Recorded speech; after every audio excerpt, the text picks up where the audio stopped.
Hungarian Folk Tales. Brother Fox.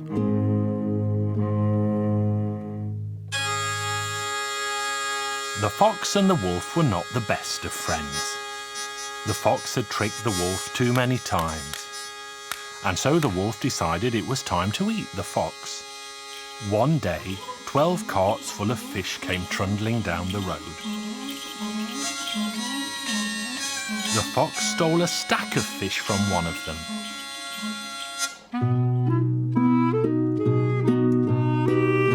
The wolf went to the fox's hole and shouted in, "You know, Brother Fox, I'm going to eat you now because you have cheated me so many times."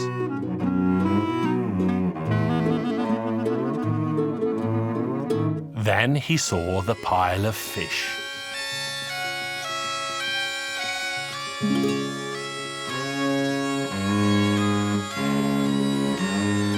"But give me some of that fish first, Brother Fox." "All right, I'll give you a couple."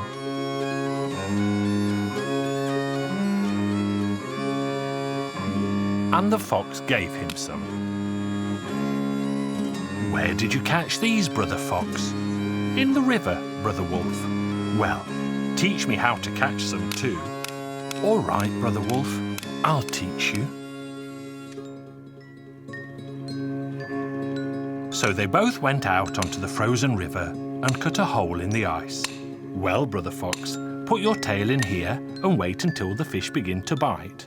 You need to wait until it gets good and heavy," and that's exactly what happened. The fox left the wolf behind. The wolf tried his tail a couple of times, but it was still too light, and he said, "There still aren't enough fish on the end." So he kept his tail dipped in the water, but then his tail froze fast, and he tried to pull it out, but he couldn't. When the women went down to the river the next morning, they saw the wolf, and they beat him with big sticks.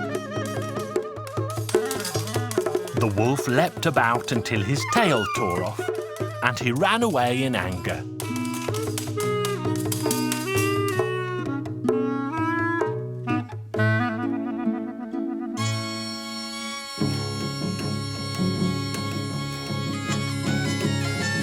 Then the wolf met the fox again. "Now I'm going to eat you, Brother Fox, because you cheated me again, and you can see that I've lost my tail. Why did you keep it in for so long? Were there so many fish on the end that you couldn't pull it out, you foolish wolf? Why did you do it? You know, Brother Wolf, I happen to know about a wedding party in the village. Let's go together and have some fun." And the silly wolf believed what the fox told him. The fox and the wolf went to the wedding party that evening. The farmer had left the barn door open. The fox said, "Don't make any noise, because the people at the party will hear you and kill you." They both started to eat. The fox began to feel very merry, and so he said to the wolf, "Brother Wolf, I want to sing a jolly song." The wolf said, "Don't, or else we shall be killed. Go to the top of the cellar and sing there."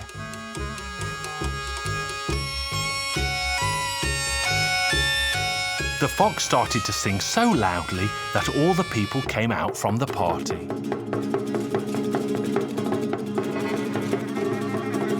They beat the wolf so badly that he barely survived.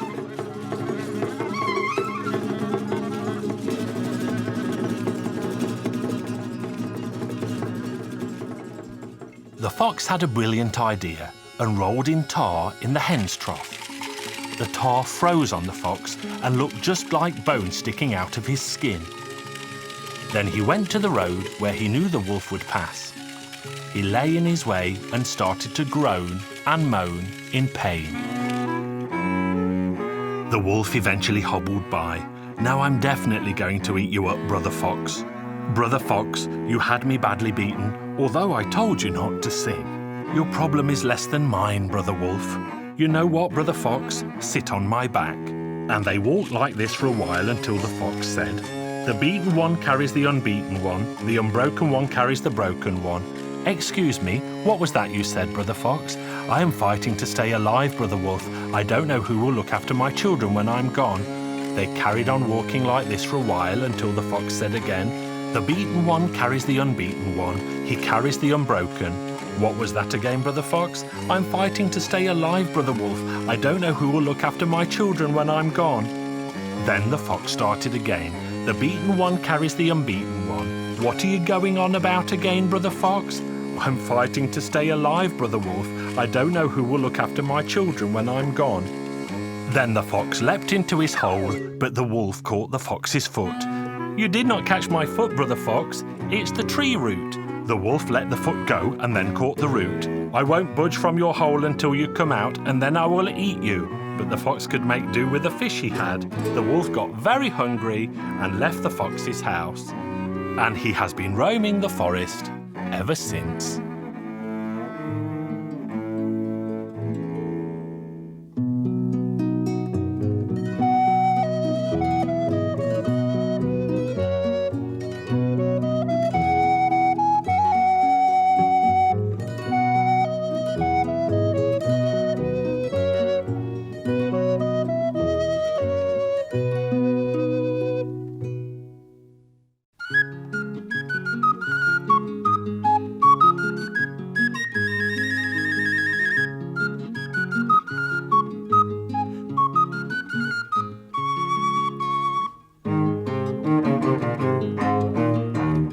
Hungarian Folk Tales.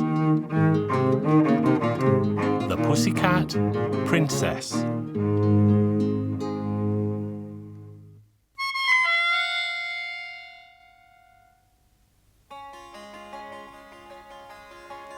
Once upon a time there lived a king, and the king had 3 sons. All 3 princes were of marrying age, and so their father told them to find themselves wives. He threw 3 sticks in the air, 1 for each son, and said, "Wherever your stick falls is where you find your bride." The eldest son's stick fell towards a young baroness.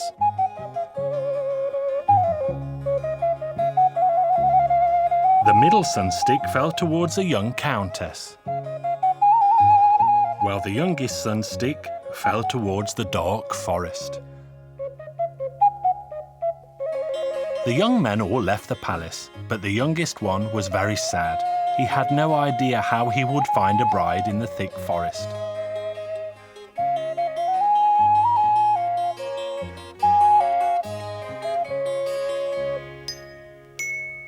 And as he was walking in the forest, he met a small pussycat that walked behind him.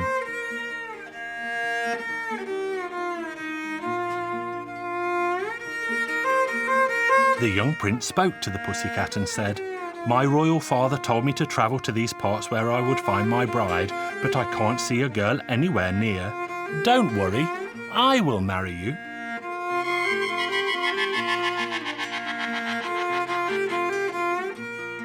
The prince could not return home until he promised to marry the pussycat.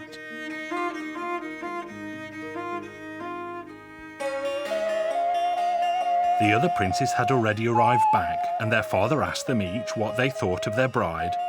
The eldest one said that he found a baroness, and the middle son said that he found a countess, while the youngest one asked them to wait and see. Then the king ordered all the 3 grooms to fetch a beautiful bouquet from their beloved. The 2 elder ones went happily, but the youngest one was very sad. When he reached the edge of the forest, the pussycat was already waiting for him. "My dear betrothed, you look so unhappy. Tell me, why are you so sad?" "How wouldn't I be sad when my royal father has ordered us all to bring a bouquet from our fiancés? Now what could I bring from a pussycat?" "Don't worry, just lie down and take a rest." Then the pussycat scratched a tree, and many more pussycats appeared. One of them brought silver flowers, another golden flowers, and a third brought diamond flowers, and the bride arranged them all in a beautiful bouquet. The other 2 princes were already at home when the young prince arrived late. The king said that the bouquets were truly beautiful, but the most beautiful of all belonged to the youngest son. They all asked him to tell the name of his bride-to-be, but he asked them to wait and see. Days passed and soon became a week. when the king ordered his sons to go to their brides and fetch a handkerchief each. The young princes all left, but the youngest one was very sad.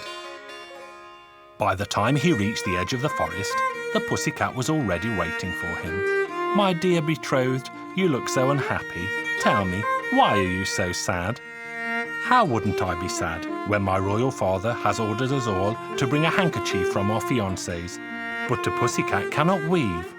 "Don't worry, just lie down and take a rest." The pussycat scratched the tree, and once again more pussycats appeared. One brought silver yarn, another brought golden yarn, and a third gave diamond yarn, and the pussycat bride wove them together. When he arrived at the palace, the king inspected all 3 handkerchiefs. He told the eldest boys that theirs were quite pretty, but he told the youngest son that his was the prettiest of all.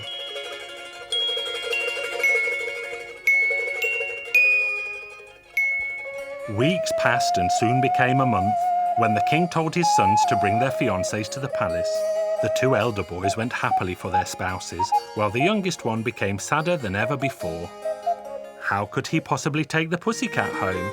His pussycat bride was already waiting for him at the edge of the forest. "My dear betrothed, you look so unhappy. Tell me, why are you so sad?"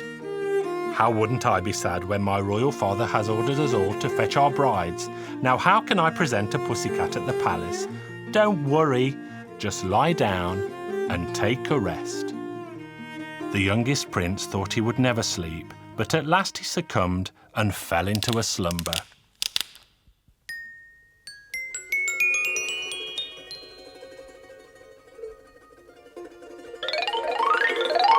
When he awoke, he was very worried, but the young princess told him it was she in the guise of a pussycat whom he had betrothed, but she had been under a curse to live like that until a young man asked for her hand in marriage. "I was a pussycat, and you asked me to marry you, so I turned back into a princess." A wonderful coach awaited them, with proud coachmen and fine horses, so the prince sat in the carriage with his princess and travelled back to the palace in regal style. The wedding party was already underway at the palace when the guards came to the king and told him that a king had arrived from another country. When the young couple arrived, the king soon saw that they were his son and his beautiful bride. They were all amazed to discover that the youngest prince's bride was the most beautiful of them all. Then they all sang and danced and danced and sang until the wedding party was done. And this is where my story ends.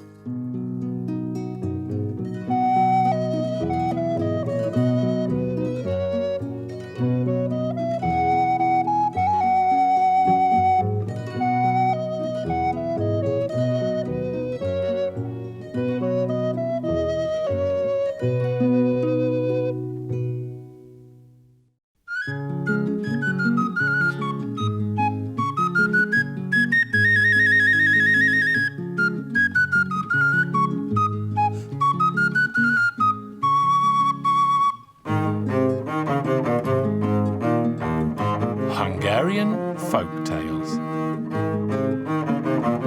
The Little Walnut.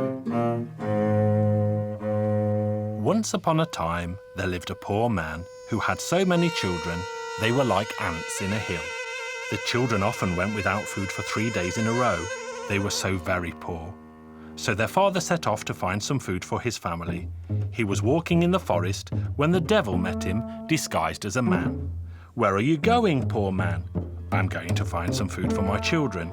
If I don't do something soon, they will all die of hunger." "Don't take another step. I'll give you something that, if you use it wisely, will put an end to suffering in your house. Here, take this little walnut.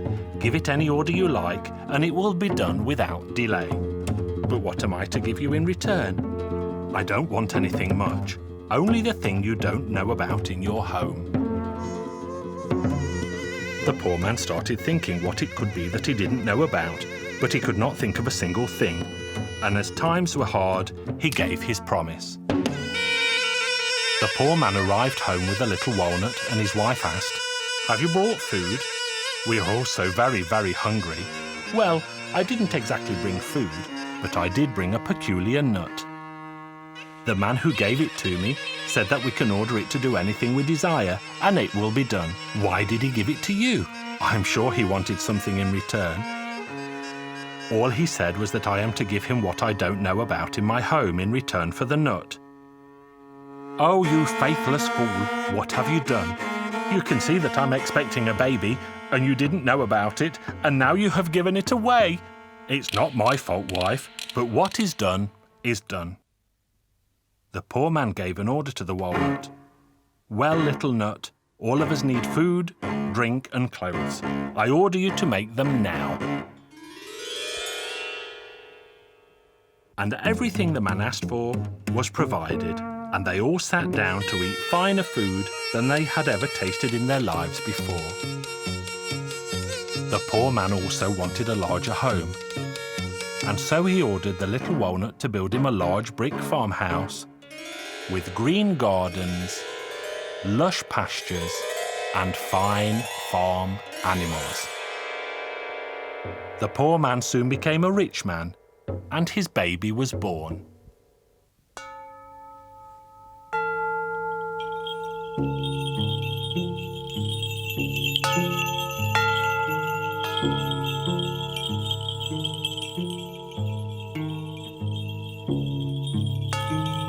The family were all working hard one day when two old men arrived and asked for shelter for the night. He was glad to help and also gave them food. When they told him why they had come, "We know that the devil is about to come and take your youngest child. We came to help you save your innocent babe. Do as we say and put a loaf of bread on your table at night and let it stay there until the following day." So the man put a loaf on the table, and everyone in the house went to sleep for the night. They were all fast asleep at midnight when the devil appeared under the window and shouted up, "Hey, master of the house, do you hear me? Do you remember your promise to me? Give it to me now. I came for that." Nobody heard his words as they were all sleeping, but instead the bread spoke up. "Stay and sit easy outside. Just wait as I waited. Be patient and suffer as I patiently waited. I was sown in the soil in the autumn and sat there all winter, as you must wait now. When spring came, I started to grow, and I waited to grow tall, as you must wait now too. When the time of harvest came, I was cut with a scythe and gathered in bunches, but I had to suffer, as you must now suffer too. Then I was put on a cart, pushed along a road and into the village and waited, as you must wait now too. I was stamped on and painfully cracked. I had to suffer, as you must now suffer too. I was shoveled into a barn where they beat me with sticks. They beat me hard and I suffered, as you must suffer now too. Then I was put in a sack, taken to the mill and poured between two heavy stones and ground to powder. I had to suffer, as you must suffer now too. I was taken home and put into a bowl with salt and water. Then they punched me with their fists, kneaded me and tortured me. Then, greatest of all pains in the world, they pushed me into a fiery oven. I had to suffer all of this, so you must suffer now too. They baked me and burned me before I was brought here, and cut me with a sharp metal knife. I had to be patient and suffer and wait. Now you must be patient and suffer and wait now too. The devil was sad to hear the sound of the cockerel heralding the dawn of the next day. He had no power over men in the bright light of morning, so he ran back to his distant home, and the farmer's family kept their youngest son. The farmer thanked the old men for saving his baby boy from the devil's grasp. And that poor farmer still lives a wealthy life, unless they have lost their little walnut.